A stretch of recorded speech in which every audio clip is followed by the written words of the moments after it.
Disclaimer: this video is just for educational purposes and the given facts are taken from Google searched or from authentic sources.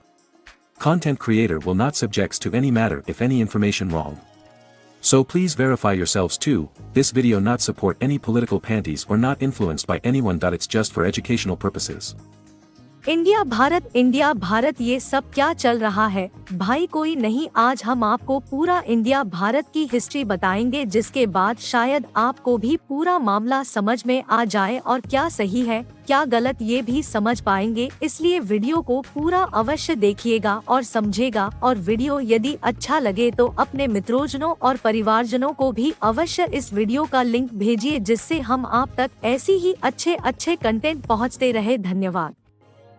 G20 सम्मेलन के निमंत्रण पत्र में राष्ट्रपति द्रौपदी मुर्मू के लिए प्रेसिडेंट ऑफ भारत संबोधित करने के बाद बहस छिड़ गई कि क्या केंद्र की पीएम नरेंद्र मोदी सरकार देश के लिए इंडिया के बजाय हर जगह भारत कर देगी। देश में जारी इस बहस के बीच जानते हैं कि क्या वाकई दुष्यंत और शकुंतला के बेटे भरत के नाम पर देश का नाम भारत पड़ा था।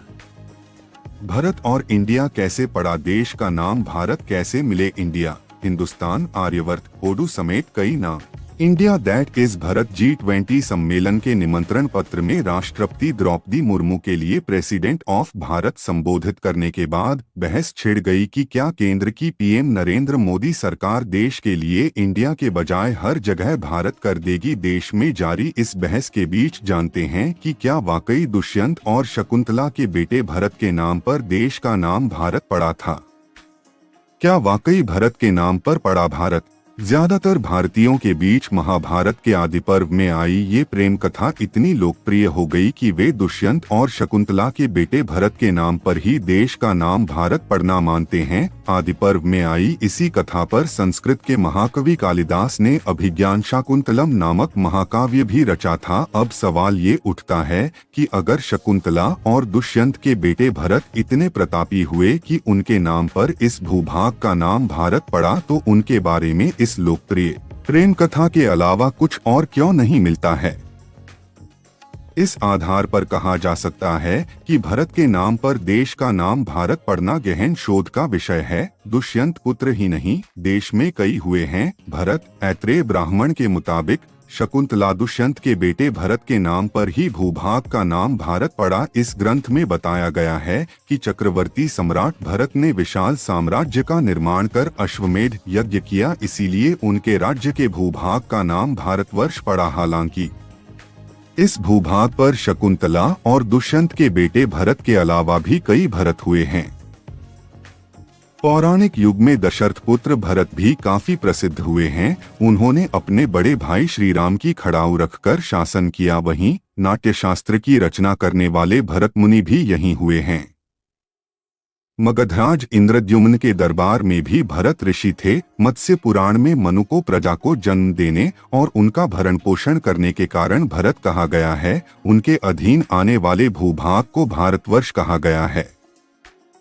यजुर्वेद और जैन ग्रंथों में भारतवर्ष का है जिक्र। जैन परंपरा के मुताबिक ऋषभदेव के बड़े बेटे महायोगी भरत के नाम पर देश का नाम भारतवर्ष पड़ा। स्कंद पुराण में भी ऋषभदेव के बेटे भरत का उल्लेख है। विष्णु पुराण, वायु पुराण, लिंग पुराण, ब्रह्मांड पुराण, अग्नि पुराण और मार्कंडेय पुराण में भी इनका उल्लेख है। कहा जाता है कि ऋषभदेव के बेटे भरत के नाम पर ही देश का नाम भारतवर्ष पड़ा।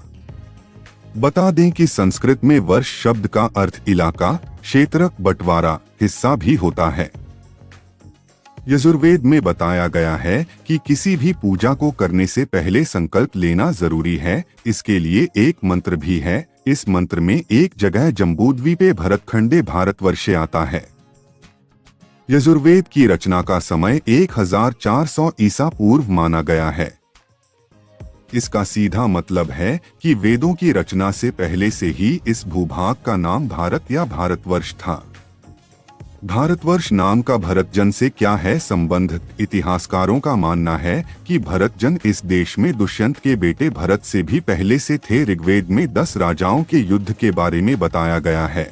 जिसमें भरत नाम के जनसमूह के राजा सुदास का नाम आया है। इन भरतजन से भी भारतवर्ष का नाम आया हो सकता है। भरतजन अग्निपूजक, अग्निहोत्र और यज्ञ करने वाला जनसमूह था। यह सरस्वती नदी या आज के घग्घर के कछार में बसने वाला समूह था। वैदिकी में भरत या भरत का मतलब अग्नि, लोकपाल या विश्वरक्षक और एक राजा का नाम है। भारतवर्ष शब्द का भौगोलिक इकाई के तौर पर सबसे पुराना इस्तेमाल हाथी गुम्फा शिलालेख में मिलता है। इन सभी तथ्यों के आधार पर तार्किक लगता है कि भारत का नाम किसी व्यक्ति के नाम पर न होकर जाति समूह या क्षेत्र की भौगोलिक विशेषताओं के आधार पर प्रचलित हुआ है। महाभारत से पहले था देश का नाम भारत। राजा सुदास के 10 राजाओं से हुए महायुद्ध को कौरवों और पांडवों के महाभारत युद्ध से भी 2500 साल पहले हुआ बताया जाता है। इतिहासकारों का कहना है कि ईसा से करीब 2500 साल पहले कौरवों और पांडवों का महायुद्ध हुआ। ये एक ही परिवार के आपसी झगड़े के कारण हुआ महायुद्ध था। फिर इसमें देश का नाम कैसे आया? कहा जाता है कि कौरवों और पांडवों के इस महायुद्ध में तब के भारत में आने वाले सभी साम्राज्यों ने भाग लिया था, इसीलिए इस युद्ध का नाम महाभारत पड़ा। वहीं राजा सुदास और 10 राजाओं के बीच हुआ युद्ध 7500 साल पहले हुआ बताया जाता है। इस युद्ध में सुदास के त्रित्सु कबीले ने 10 राज्यों के संघ पर जीत हासिल की। युद्ध में सुदास का साथ देने वालों को भरतजन या भरतों का संघ कहा जाता था, इसलिए उनके जीते हुए क्षेत्र को भारत कहा गया। भारत के अन्य नाम 1 भारतवर्ष, 2 हिंदुस्तान, 3 आर्यावर्त, 4 जम्बूद्वीप, 5 निपुण, 6 अक्षयवर्त, 7 भारतखंड, 8 इंदिराप्रस्थ, 9 आर्यावर्त, 10 भारतखंड। ये सभी नाम भारत के विभिन्न पहलुओं और विशेषता के आधार पर प्रयुक्त होते हैं।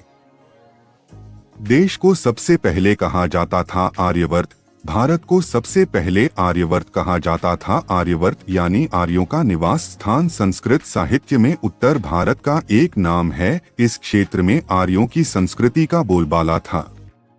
मनुस्मृति में हिमालय और विंध्य पर्वतमाला के बीच बंगाल की खाड़ी से अरब सागर तक के क्षेत्र को आर्यवर्त नाम दिया गया है। भारतवर्ष नाम प्राचीन ग्रंथों से लिया गया है। इस शब्द का इस्तेमाल दूसरे महाद्वीपों से भारत को अलग करने के लिए किया गया है। देश को सबसे पहले कहा जाता था आर्यवर्त। भारत को सबसे पहले आर्यवर्त कहा जाता था। आर्यवर्त यानी आर्यों का निवास स्थान संस्कृत साहित्य में उत्तर भारत का एक नाम है। इस क्षेत्र में संस्कृत शब्द भारत भरत का वृद्धि रूप है, जो अग्नि का विशेषण था। यह शब्द संस्कृत धातु भ्री यानी सहन करना या ले जाना की संज्ञा है, जिसका शाब्दिक अर्थ आग को बनाए रखना है। भ्री शब्द अंग्रेजी क्रिया टू बियर जैसा है। इस शब्द का अर्थ ज्ञान की खोज में लगा हुआ व्यक्ति भी है। जम्बूद्वीप नाम का इस्तेमाल किसने किया? जामुन फल को संस्कृत में जम्बू कहा जाता है। आज के भारत में किसी समय जामुन के पेड़ों की बहुलता थी, इसी कारण इसे जम्बूद्वीप कहा गया। जम्बूद्वीप नाम का इस्तेमाल प्राचीन शास्त्रों में भारत शब्द के प्रचलन में आने से पहले किया गया था।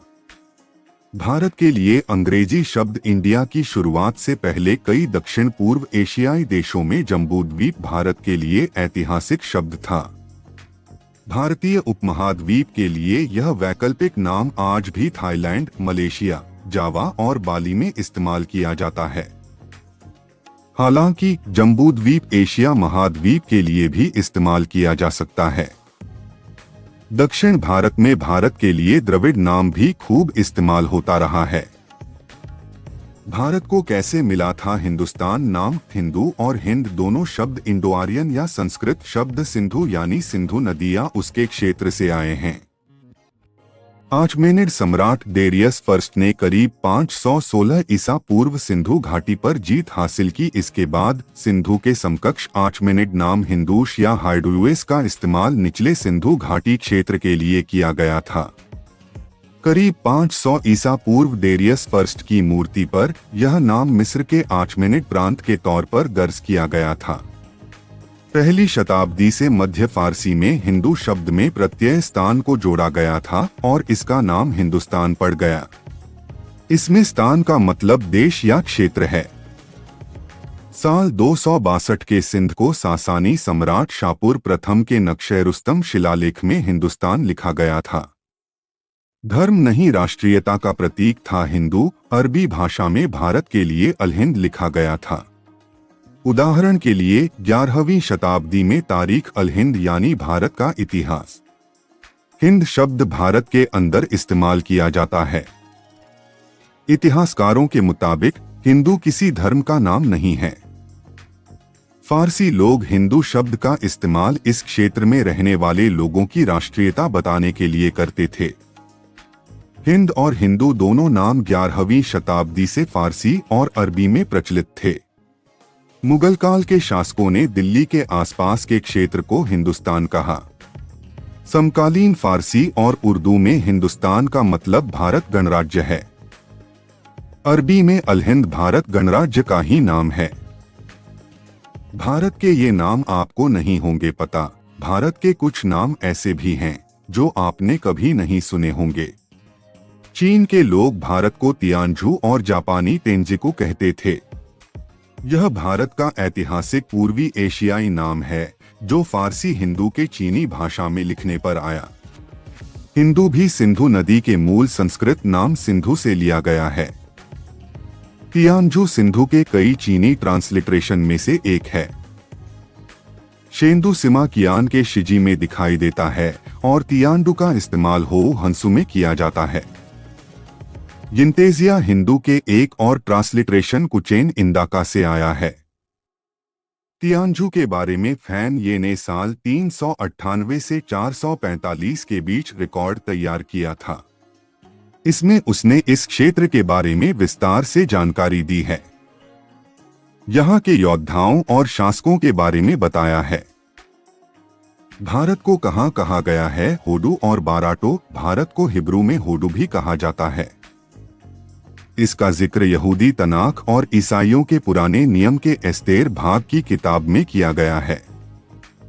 एस्तेर में जेरक्सेस को होडू से इथियोपिया तक 127 प्रांतों पर शासन करने वाले राजा के तौर पर बताया गया है।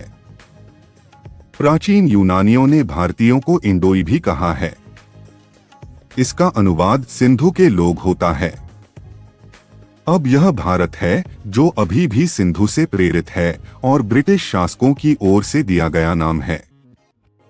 भारत के लिए इंडिका का इस्तेमाल सबसे पहले मेगास्थन। कब और कैसे मिला इंडिया नाम? 7वीं शताब्दी में प्राचीन यूनान के लोगों को फारसियों के जरिए हिंद की जानकारी मिली। बाद में यूनानियों ने भारत को इंडस और इंडिका कहना शुरू कर दिया। यूनानी शासक सिकंदर ने जब भारत पर आक्रमण किया तब इसकी पहचान इंडिया के तौर पर हो चुकी थी।